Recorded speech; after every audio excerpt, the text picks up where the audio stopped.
لیکن اگر کسی چیز پر توجہ نہیں ہے تو ہمیں اپنے بچوں کی تربیت پر توجہ نہیں ہے، اپنے بچے کی تعلیم پر توجہ نہیں ہے، اپنے بچے کی ایجوکیشن پر توجہ نہیں ہے۔ عزیزان ملت اسلامیہ، تو بچے کو یہ تعلیم عطا فرمائی کہ جہاں رب العزت کا ذکر کرے، فرمایا اللہ کی عبادت کے ساتھ، فرمایا ماں باپ کے ساتھ حسن سلوک کرو، ماں باپ کے ساتھ اچھا برتاؤ کرو، ماں باپ کے ساتھ صحیح طور پر پیش آؤ۔ عزیزان ملت اسلامیہ، فرمایا گیا کہ جب وہ بوڑھے ہو جائیں تو ان کے سامنے اپنے بازوؤں کو جھکا کے چلو، خبردار ان سے اف نہ کرنا اور ان کے لیے دعائیں کرنا۔ دعا کیا کرنا ہے؟ یہ تعلیم بھی ہمیں قرآن نے ارشاد فرمائی، رب ارحمہما کما ربیانی صغیرا، اے اللہ ہمارے ماں باپ پر اس طرح رحم فرما۔ یہ بچے کو دعا کرنا ہے کہ جیسے انہوں نے بچپن میں ہمارے لیے دعائیں، جیسے ہمارے بچپن میں انہوں نے ہم پر رحم کیا، اے اللہ ہمارے ماں باپ پر اس طرح رحم فرما جیسے بچپنے میں انہوں نے ہمارے اوپر رحم فرمایا۔ میں اہل اسٹیج کی توجہ چاہوں گا، حضرت مولانا سلیمان صاحب اور جناب ذیشان صاحب، جناب سلیم صاحب، یہاں پر رب العزت اس دعا کے اندر بچپن کی تعلیم کو یاد کیوں کرا رہا ہے؟ یہاں بچپن کیوں یاد کرا رہا ہے؟ اس دعا کے اندر وہ باتیں کیوں پیش کی گئی کہ جس میں لوگوں کو بچپنا یاد آ جائے؟ جانتے ہیں اس کی وجہ کیا ہے؟ اس کی وجہ یہ ہے کہ بچپنا یاد اس لیے دلایا جا رہا ہے تاکہ آپ یاد کر سکیں کہ ہم جب بچے تھے تو ہمارے ماں باپ نے ہمارے لیے جو تکلیفیں اٹھائی ہیں، ماں باپ کے لیے بھی ہمیں وہی تکلیفیں اٹھانا ہے۔ عزیزان ملت اسلامیہ، ہم جب بچہ تھے تو چل نہیں پاتے تھے، ماں باپ نے چلنا سکھایا، کھا نہیں پاتے تھے، ماں باپ نے کھانا سکھایا، بول نہیں پاتے تھے، ان کے ہونٹوں کا سہارا لے کر بولنا سیکھے۔ جب ہم نجاست کر دیتے تھے تو وہ رویا نہیں کرتے تھے، وہ غصہ نہیں ہوتے تھے، بلکہ محبتوں کے ساتھ نجاست کو صاف کر دیا کرتے تھے، دھو دیا کرتے تھے۔ عزیزان ملت اسلامیہ، جب ہم بیہودہ اور بے وقوفی والی باتیں کیا کرتے تھے تو ہمارے ماں باپ مسکرا دیا کرتے تھے، خوش ہو جایا کرتے تھے۔ جب ان پر ایسا وقت آ جائے، سنو کان کھول کر، جب وہ اتنے بوڑھے ہو جائیں کہ جب وہ چل نہ سکیں تو تمہاری ذمہ داری ہے تم ان کو چلنا سکھاؤ۔ جب وہ اتنے بوڑھے ہو جائیں کہ وہ کھا نہ سکیں تو تمہاری اور ہماری ذمہ داری ہے کہ ہم ان کے منہ میں اپنے ہاتھ سے لقمہ ڈالیں۔ اور جب وہ اتنے بوڑھے ہو جائیں کہ اپنی نجاست خود صاف نہ کر سکیں تو غصہ مت کرو، بلکہ ان کی نجاست کو مسکراتے ہوئے صاف کر دو۔ اس لیے یہ حق تمہیں ادا کرنا ہے، اس کے لیے تمہارے ماں باپ کا حق ہے تمہارے اوپر۔ اب جہان آباد والو، بلئی والو، پیلی بھیت والو، ضلع پیلی بھیت والو، میں تم سے پوچھنا چاہوں گا، بالخصوص کمیٹی والوں سے پوچھنا چاہوں گا کہ ہمارے اس معاشرے کے بچوں کی پرورش اس انداز سے ہو رہی ہے، رب ارحمہما کما ربیانی صغیرا۔ اس انداز سے ہمارے بچوں کو یہ انداز پیش کیا جا رہا ہے کہ ہمارے بچوں کے اندر قرآن کی یہ آیات معجزن ہو رہی ہیں، کہ ہمارے بچوں کے ذہنوں میں، اس معاشرے کے نوجوانوں کے دلوں میں قرآن کی یہ آیات موجود ہیں۔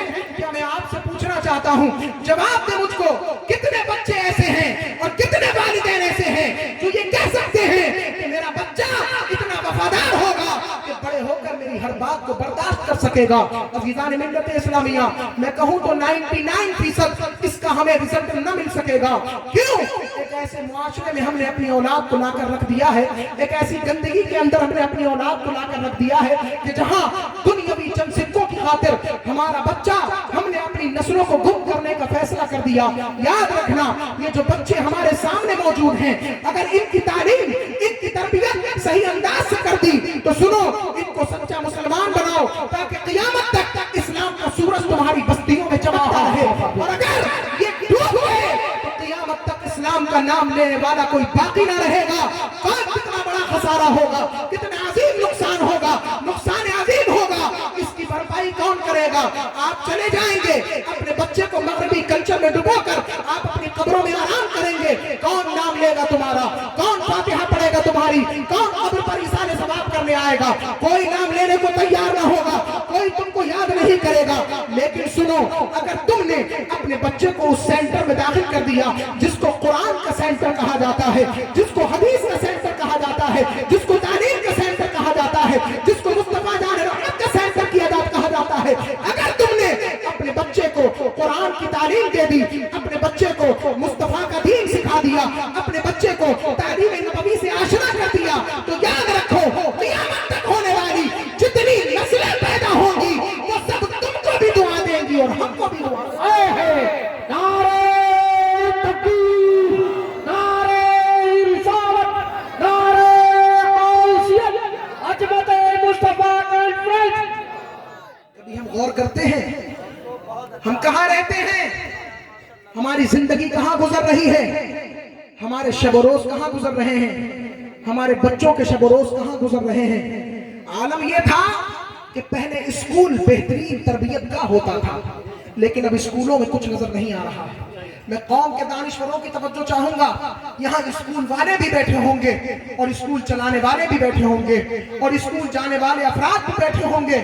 مجھے بتاؤ اسکولوں میں کیا ہے سوائے بد کرداریوں کے, سوائے بد اخلاقیوں کے, سوائے مغربی تہذیبوں کے, سوائے مغربی کلچروں کے, اسکولوں میں کیا بچا ہے سوائے ترغیب زنا کے, اسکولوں میں کیا بچا ہے اسلام کے خلاف سازشوں کے.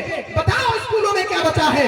اب جب اسکول سے بچہ واپس آتا ہے, میں یہ نہیں کہتا کہ اپنے بچوں کو اسکولوں کی تعلیم نہ دو, بالکل اسکولوں کی تعلیم دو, کالج کی تعلیم دو, یونیورسٹی کی تعلیم دو, لیکن سنو جب تمہارا بچہ اپنے اسکول سے گھر واپس آتا ہے, راستے میں بازار پڑتی ہے, راستے میں چوراہا پڑتا ہے, راستے میں دکانیں پڑتی ہیں, راستے میں بیہودہ لوگوں سے گزرتے ہوئے گھر آنا پڑتا ہے, وہ بازار جس کی مذمت سید عالم نے 1400 سال پہلے فرمائی تھی. سنو آقا کریم نے کیا فرمایا. سرکار فرماتے ہیں کہ روئے زمین پر زمین کا سب سے بہترین حصہ مسجدیں ہیں اور سب سے برا حصہ بازاریں ہیں. عزیزان ملت اسلامیہ, وہ بازار جس کی مذمت سید عالم کرتے ہوں, اب اسکول بھی زہریلا ہے, بازار بھی زہریلا ہے, دکانیں بھی زہریلی ہیں. گھر بچا تھا ایک کہ جہاں پر اپنا بچہ ایمان بچا سکتا تھا, لیکن گھروں کا عالم یہ ہے کہ گھروں میں ٹی ویاں موجود ہیں, گھروں میں موبائل موجود ہیں, گھروں میں بوفر موجود ہے, گھروں میں عجیب و غریب آئٹم موجود ہیں. باپ کو اپنی بچے کی تربیت کرنے کی فرصت نہیں مل رہی ہے. باپ الگ موبائل میں ڈوبا ہے, بیٹا الگ موبائل میں ڈوبا ہے, ماں الگ موبائل میں ڈوبی ہے. گندے گندے اور صاف صاف اور برے برے مناظر سب مل جل کر دیکھ رہے ہیں. کون ذمہ دار ہوگا؟ کیا اس کی ذمہ داری بھی مسجد کا خطیب لے گا؟ کیا اس کی ذمہ داری بھی دارالافتاء کا مفتی لے گا؟ کیا اس کی ذمہ داری بھی اسٹیٹ کا خطیب لے گا؟ کیا اس کا ذمہ دار بھی ہمارے علماء ہوں گے؟ نہیں, تمہارے بچے کے ذمہ دار تم خود ہوگے, اور قیامت میں اس کا سوال مفتیوں سے نہیں ہوگا, تمہارے بچے کا سوال تم سے ہوگا, ہمارے بچے کا سوال ہم سے ہوگا. اب بتاؤ گھر میں بھی باپ کو فرصت نہیں کہ اپنے بچے کی تربیت کر سکے. عزیزان ملت اسلامیہ, باپ کام پر جا رہا ہے, بچہ اسکول جا رہا ہے, باپ واپس آیا, بچہ بھی واپس آیا. بتاؤ اپنے بچے سے تم ملاقات کرتے ہو؟ نہیں ملاقات کرتے. وہ بستہ رکھتا ہے, موبائل اٹھا کر اپنے گنڈے دوستوں کے ساتھ ٹہلنے چلا جاتا ہے. نہ تمہاری ایک لمحہ ملاقات ہوئی, ایک لمحہ تربیت کا میسر نہیں آیا.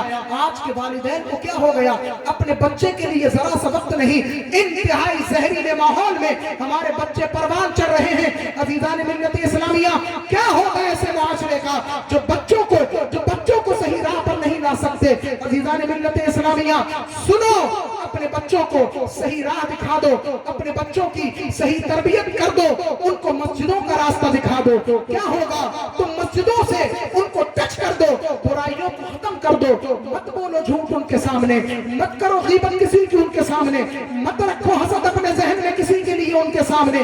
اگر تم آج بد کرداریوں سے ان کے سامنے پیش آؤ گے, کل یقین جانو تمہارا بچہ بھی بد اخلاق ہوگا. اگر تم آج اس کے سامنے جھوٹ بولو گے, کل تمہارا بچہ بھی جھوٹ بولے گا. اگر تم آج بے ایمانی کرو گے, تمہارا بچہ بھی کل بے ایمانی کرے گا, اور ضرور بے ایمانی کرے گا. عزیزان ملت اسلامیہ, اس لیے اپنے بچے کو مسجدوں سے ٹچ کر دو. میرا کہنے کا مقصد یہ ہے کہ لے دے کے ایک اللہ کا گھر مسجد بچا ہے, بازار زہریلا, دکانیں زہریلی, چوراہے زہریلے, موبائل زہریلا, ٹی وی زہریلا, گھر زہریلا, سب لوگ زہریلے ہو رہے ہیں. تو بچا کیا, ایک لے دے کے اللہ کا گھر مسجد بچا ہے. اگر تمہارا بچہ مسجدوں میں بھی نہ آیا تو قسم خدا کی قیامت تک دنیا کے اندر کوئی پیدا نہ ہو سکے گا کہ ان کو بچا لے عیاشیوں سے, ان کو بچا لے حرام کاریوں سے, ان کو بچا لے شراب نوشیوں سے. مسجد سے ٹچ کر دو اور برائیوں کا خاتمہ اپنے گھر سے کر دو. اپنے گھروں کو مسجدوں کا ماحول دو. اگر مسجدوں کی آوازیں تمہارے گھروں تک نہیں پہنچ رہی تو کیا ہوا؟ امام صاحب کے پاس جاؤ, اذان صحیح تلفظ سے پڑھنا سیکھو اور اپنے گھر کی چھت پر کھڑے ہو کر اذانوں کا سلسلہ جاری کرو تاکہ تمہاری مائیں بہنیں بھی نماز پڑھیں, تمہارے بچے بھی نماز پڑھیں اور تم خود اذان دیتے ہوئے مسجد حاضر ہو جاؤ. عزیزان ملت اسلامیہ, اگر تم جھوٹ بولو گے کل تمہارا بچہ جھوٹ بولے گا. اگر تم بد اخلاقی سے پیش آؤ گے کل تمہارا بچہ بھی بد اخلاقی سے پیش آئے گا. آپ نہیں دیکھتے دنیا کا انسان سب کچھ کرنے کے لیے تیار ہے, ہر کسی کے لیے اس کے پاس وقت نظر آتا ہے, لیکن اگر وقت کسی کے لیے نہیں تو ایک رب العزت کے لیے تمہارے پاس وقت نہیں ہے. عزیزان ملت اسلامیہ, انسان کیا نہیں کرتا, ایک ڈاکٹر بننے کے لیے 25 سال تک متواتر مسلسل محنت کرتا رہتا ہے, تب جا کے کہیں وہ ڈاکٹر کی ڈگری حاصل کرتا ہے. کیوں؟ اس لیے کہ چند لمحوں کی زندگی, چند سالوں کی زندگی بہترین ہو جائے گی, اور بہترین زندگی جب ہوگی تو انسان عزت والا بن جائے گا. سنو یارو, وہ زندگی جو جنت میں ہمیشہ ملنے والی ہے اس کے لیے کوئی تیاری نظر نہیں آ رہی ہے. وہ زندگی جو جنت میں ہمیشگی والی ہوگی, جس کے ساتھ دوام ہوگا, جس کے ساتھ دائمی پر ہوگا, اس کے لیے کوئی تیاری نہیں. حد تو یہ ہے کہ 5 وقتہ نمازیں بھی ہمارے دامنوں میں نظر نہیں آ رہی ہیں, اللہ کی بارگاہ میں چند سجدے ہمارے دامنوں میں نظر نہیں آ رہے ہیں. عزیزان ملت اسلامیہ, سنو, ایک واقعہ سنا کر اپنی گفتگو کو یہیں پر چھوڑ کر اور کچھ کہہ کر جانا چاہتا ہوں.